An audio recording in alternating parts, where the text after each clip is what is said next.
Limang mahahalagang tips kung gusto mong magpundar ng real estate bilang iyong investment. Magandang araw mga ka-OFW, ako po si Tots, the Accidental OFW. Layunin po ng channel natin na magbigay ng mga business, financial, and entrepreneurial tips at mga travel tips and advice, pero hindi pa rin po pwede sa ngayon sa ating mga ka-OFW at sa kanilang pamilyang Pilipino. So, alam ko na ikaw bilang nagpupundar o nagtatrabaho, meron ka mga pangarap na mga ipundar sa buhay. Nandiyan yung bahay at lupa, nandiyan yung sasakyan, nandiyan yung business. Pero, syempre, dumadating yung pagkakataon na tatanungin mo sa sarili mo, kaya ko bang magpundar?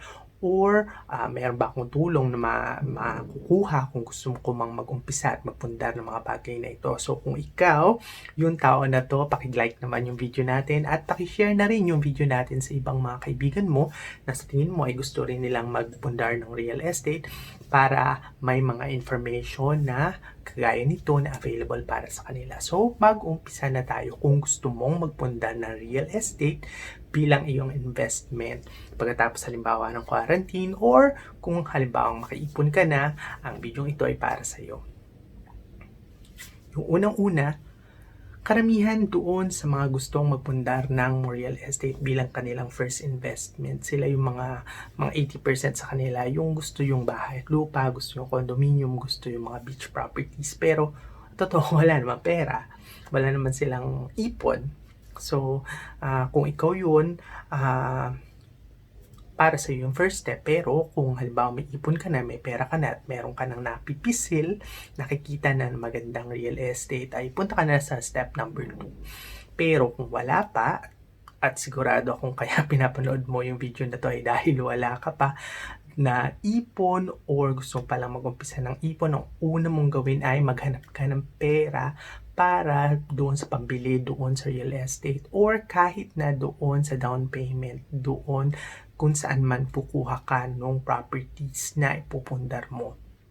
Kailangan mo yung pera dahil syempre unless ipapamana sa iyo ng mga magulang mo yung isang property na hindi mo naman babayaran sa kanila except magbabayad ka ng tax or siguro mai-scam ka ng isang Nigerian prince na bibigyan ka ng isang isla halimbawa sa Palawan, pagka pinadalan mo sila ng pera, kailangan mo yung pera para pambili or pang down payment doon sa real estate na yon. At kaya kung meron ka napipisel halimbawa na property, kung gusto mo ng bahay at lupa, gusto mo ng condominium, gusto mo halimbawa ng lupa lang, tapos ikaw yung makapagawa nung halimbawa apartment or kung ano man na paupahan doon sa pera na makukuha mo, gamitin mo ito dahil kinakailangan na meron kang pera at planuhin mong maigi kung ilang taon yung kailangan mong bunuin para makakuha yung pera na ito sa pang down payment or pambili ng real estate na property. Hindi po pwede yun halimbawa sasabihin mo na bahala na kung kailan na lang ako makaipon at saka mangyayari na bibili ako, kasi hindi mangyayari yun. At kung hindi mo umpisahan yung pagkukumit doon sa sarili mo na kailangan mo na mag-ipon, ay walang mangyayari sa'yo. Hindi ka makakapag-umpisa at mananatili ka na lang na manunood sa mga social media accounts ng mga kaibigan mo or yung mga taong hinahangaan mo na nagpupundar ng mga real estate properties na hindi kagaya mo. So, ang gawin mo kung nag-decide ka na halimbawa na 3 taon or 5 taon or kahit 10 taon na kailangan makabili ka ng ganitong uri ng property, pag-ipunan mo. At pag sinabi kong pag-ipunan mo, i-commit mo halimbawa, mag-iipon pa ako ng 5,000 naman, mag-iipon pa ako ng 3,000 naman, mag-iipon pa ako ng 15,000 naman, ilagay mo na doon sa pag-iipon yun at hindi mo yun gagalawin. Magtrabaho ka ng husto, magsakripisyo ka doon sa ibang mga gastusin para magkaroon ka nung ipon mo at your desired timetable. Kung sakaling ang iniisip mo ay kaya mo mag-ipon ng 5 years, tas makuha mo siya in 4 years, well and good para sa'yo. Mas mauumpisahan mo na yung pagtamasa doon sa gusto mong pag-ipunan. Pero, hindi po pwede yung sasabihin mo na, ay gagastusin ko muna yung inipon kong pera para sa real estate, para sa ibang mga bagay. Dahil kung mangyayari yun, mapupunta ka na naman doon sa umpisa na wala ka na namang matitirang pera sa'yo at pipilitin mo na lang na maging satisfied doon sa mga bagay na wala ka pero gusto mo magkaroon. Yung pangalawang step natin ay kung meron ka ng pera, saan ka kukuha ng real estate, mga listings. So, ang akala natin, syempre, yung pinakamaganda is pumunta ka sa bangko, etc. etc. Pero, ang una mong gawin is itanong mo muna doon sa mga magulang mo, yung mga properties, meron ba silang properties na po pwedeng ibenta sa'yo, or baka po pwedeng maging pagkakataon na yun para sabihin mo doon sa mga magulang mo na po pwede na nilang hatiin kung ano man yung properties na meron kayong magkakapatid, tapos bibilan mo na lang sa kanila after mo makaipon doon sa pambili nung parte or kahit yung kabuuan ng properties na po pwede nilang ibigay or ipamana or ibenta sa'yo. Pangalawa, pumunta ka doon sa mga kakilala mo, sa mga kamag-anak mo dahil sigurado na meron silang kakilala nagbebenta ng mga properties. Ito yung mga kakilala nila, kainuman nila, kakumpare nila sa na halimbawa magigipit or halimbawa may mga lilipat na doon ng mga tirahan or halimbawa malilipat sa ibang lugar dahil yung anak nila halimbawa ay nag-aaral or yung anak nila ay nagtatrabaho sa ibang lugar or nakapag-asawa na. So may mga kakilala sila na nagbebenta ng mga halimbawa lupa, halimbawa lupang sakahan, or halimbawa nagkaroon ng problema sa sugal yung isang mga kaibigan nila at kailangan ng pera at isasanla halimbawa or ibebenta sa iyo yung properties, po pwede din yun.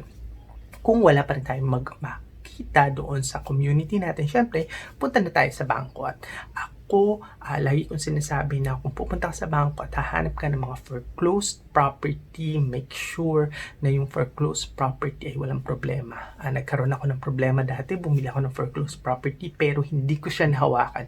Hindi man lang ako nakatungtong doon sa lugar na binili ko dahil hinaharang ako ng association dahil yung association siya yung hindi nakabayad doon sa bangko at nakatira pa rin siya doon sa property kahit nabili ko na yung property. So, ayokong maranasan yun na 3 taon kayong nasa korte na naglalaban kayo kung sino yung totoong may-ari, tapos mapapagod na kayo, may stress na kayo at pagbibigyan nyo na lang kung ano man yung gusto nila dahil yun naman talaga yung laban pagka nakakuha ka ng property na may problema. So iwasan na natin yun mula sa umpisa at gawin na lang natin yung mga bagay na bilang isang tagabili ng property ay dapat maging maingat ka doon sa pagtingin ng mga properties mo dahil ito yung bubunuin mo at umpisahan mo pa lang doon sa karagdagang mga stress na experience mo in the near future. Kaya ito yung second step natin.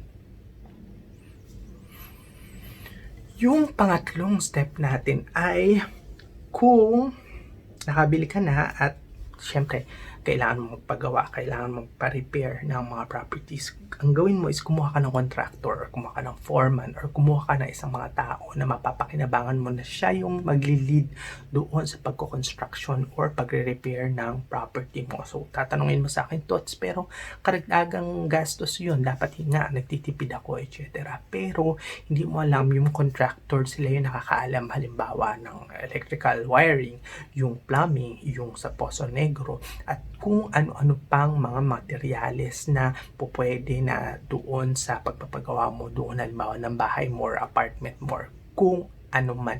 Sila din yung mga nakakaalam kung saan kukuha ng mga mura or yung mga materyales na po pwede mong utangin kung sakaling magipit ka.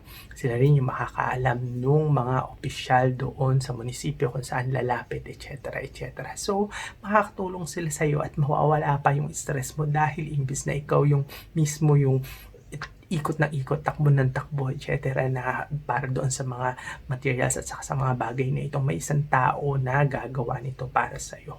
Pero, higit pa doon, siguradong kilalang-kilala ng mga tao yung mga contractor doon sa paligid nyo. Huwag ka na kumuha yung mga mamahaling contractor. Meron at meron sa community mo na contractor na gagawa nito para sa'yo. At kung kukunin mo yung mga contractor na to, alam mo na meron silang mga tauhan at yung mga tauhan na to, sila rin yung mga tao doon sa paligid mo na mabibigyan mo ng trabaho kung sakaling sila yung kukuhanin na tauhan nung contractor na ito. So, napapagawa ka na ng bahay, nagagawa mo na yung pangarap mo, nakakatulong ka pa sa community dahil lang doon sa isang tao na kinuha mo. Kaya wag mong panghinayangan dahil siguradong masusulit yung ibinayad mo sa kanya na pampabawas ng stress sa buhay mo. Yung pang-apat, kung meron ka ng contractor, huwag mong kakalimutan na siguraduhin mong kompleto yung permits at saka mga dokumento na kukuhanin mo, halimbawa sa barangay, halimbawa sa munisipyo at kung saan man. Make sure na lahat ng permits ay kumpleto para hindi ka magkakaroon ng problema dahil another layer ng stress ito kung hindi mo ito magagawa doon sa umpisa pa lang. So alam ito nung contractor mo, alam ito nung head contractor mo or nung foreman mo. Kaya maganda rin na nandoon ka kasi matutulungan ka niya sa pagpaprocess nito. Alam niya kung kaninong engineer siya lalapit. Alam niya kung anong mga dokumento yung kinakailangan sa paggawa ng bahay. At dahil naumpisahan niya na at meron na siyang experience doon sa community nyo, syempre kilala na siya at mas madali na sa kanya na mag-apply yung mga permit na ito at usually kasama ito doon sa binabayad mo sa kanya except syempre doon sa mga pambayad mismo doon sa documents. Pero imagine mo kesa ikaw halimbawa yung pupunta doon sa munisipyo or sa barangay tapos paulit-ulit etc. May isang tao na tutulong sa'yo at yung oras mo ay mailalaan mo doon sa mas mahalagang bagay kesa pagpila ng permits at saka mga dokumento. At yung panglima, kung sakaling nandiyan na yung property mo, nakikita mo na yung real estate dream mo na property at kahit na yung kumukuha na siya ng income, nagkakaroon na siya ng income generating na siya, alalahan mo na dapat lagi ka maglalaan ng budget para doon sa mga gastos na related doon sa real estate. Ano ito? Yung mga amilyar, real property tax, yung pang-maintenance, yung pang-repair mo doon sa property, lalo na halimbawa kung paupahan ito. Hindi mo naman masasabi na inaalagaan kagaya ng pag-aalaga ng may-ari. Yung mga umuupa, syempre yung iba sa kanila, uupa lang tapos pag alis nila, wala silang pakialam doon sa property. So, kailangan i-maintain mo ito. Kailangan laging nasa standards within safety at saka doon sa pag-maintain ng property mo. Gayun din, kung meron ka pang budget, kumuha ka ng insurance. Ikuha mo ng insurance yung property mo dahil kung sakaling gusto mo na dito tumira or dito magsimula halimbawa ng pamilya, mas maganda na naka-insure yung property mo dahil hindi natin alam kung ano yung pwedeng mangyari na aksidente or mga hindi natin inaasahan na mga bagay doon sa property natin.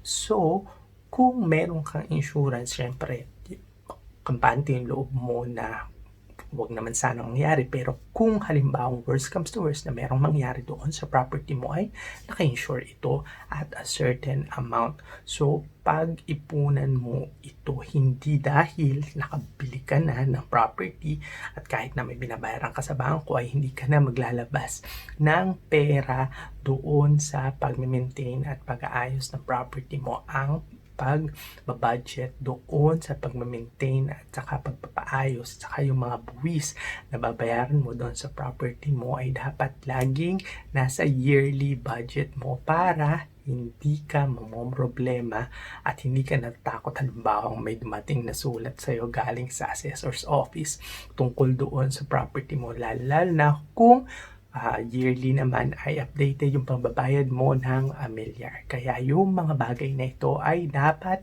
matutunan natin at dapat isaalang-alang natin kahit nag-uumpisa ka, naghahanap ng mga real estate investment hanggang doon sa pagkakaroon mo at pag-maintain ng mga real estate investment mo. Sana ay may natutunan tayo sa video ito at kung meron tayong tips, questions or experience, mangyari po lamang na mag-email sa daxofw@gmail.com. I-like din po natin ang video ito, mag-subscribe po tayo at i-click po natin yung bell notification icon doon po sa tabi ng bell notification icon para po alam po natin kung meron po tayong bagong video na in-upload. Muli marami po salamat. Ako po si Tots, the Accidental OFW. Okay pong mangarap. Maganda po ang real estate bilang investment. Napapakinabangan ko yung real estate na kita nung mga investment ko kahit po nung nawalan ako ng trabaho, at yun po yung nagtutustos sa akin doon sa panggastos ko habang naghahanap ako ng trabaho. Kaya sana ay makatulong din sa inyo at sana ay mahanap nyo na yung real estate dream na pinapangarap nyo. Yun po lamang at magandang buhay mga ka-OFW at see you on the next video.